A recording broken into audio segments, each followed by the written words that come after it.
زمونږ مشران نیکان چې کوم دی هغوی وایي چې یاره دا 1950 چې کوم دی نو دا د نیکه دا وخت و د غور نیکه دا وخت چې کوم دی دا کاروبار د هغې دی دا هغې وخت نه دا کاروبار هغې سټارټ دی. باټه فالودې زمونږ چې کوم مشران دي نیکان که نه هغوی وایي چې دا زمونږ د نیکو الله بخش باټه هغې نوم و که نه نو بیا دی بس شارټکټ نوم کو باټه نه دا یو دکان چې کوم دی کم پخوانی دکان چې کوم دی په ګنټګر کې دی د مولایټ بیکری ته مخامخ په ګنټګر کې زوړ دکان ناغې د صدر دا دکان چې کوم دی نو دا 2011 کې چې کوم دی نو دا کلو شوی دی او سویټ کې همدغه فالودی شوه بادام ماله دود شو کیر شو په روجو کې بیا د خوبانی مربا شوه آلو بخاره مربا شوه او زیات تر خلک چې راځي که نه نو چې موسم یخي بیا د افغاني ریفټر چې کوم مونږ نوې سټارټ کړی دی که نه نو دا ډېر زیات خلک خوري او چې لږ موسم داسې ګرم وي نو بیا خو باټه فالودې له خو بیا زمونږ فالوده په ټول پېښور کې بیا یاده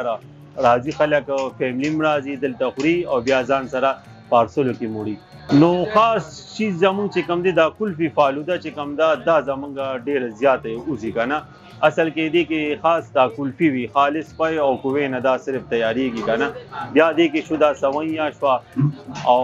خواږه شي ربړي دود پکې واچوي دا مکس فالوده تیاره شي 8-9 غنټو کې چې کوم دا پی پاخه شي دی نه بیا چې کسه ټیم تیار شي غټ غټ تالونه لګېدلي هغې کې واچي بیا یخه کړي چې یخه کړي نو د دې کلفي راسټک دی هغې نه بیا دا ډکه ماوه جوړه شي ماوه بیا ډکه کړي چې ډکه کړي نو هغه تقریبا یو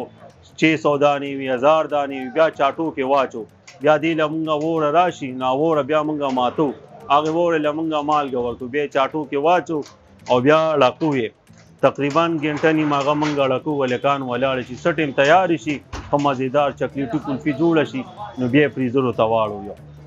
کلفي خو کوم چې خاص دود پی راځي تقریبا 13,000 روپۍ من پیری که 14,000 هغې نه دا کلفي تیاریږي نه دا پی بوتل تیاریږي کیر تیاریږي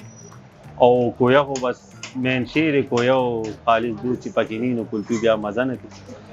په رمضان کې چې کوم دی 2 بجې دروازې کلاویږي تر د سهار اذانه پورې پښمني پورې خوجه کې بیا 9 بجې زمونږ د سارې ټیم دی او د شپې 2 بجو پورې بیا دا کلوي د روجې خو یو خپل برکت او روجه کې خو به زیات تر کار زمونږ ډېر که نه د ماښام نه پس بس خلک روزي او د خوراک ورځې روجې دي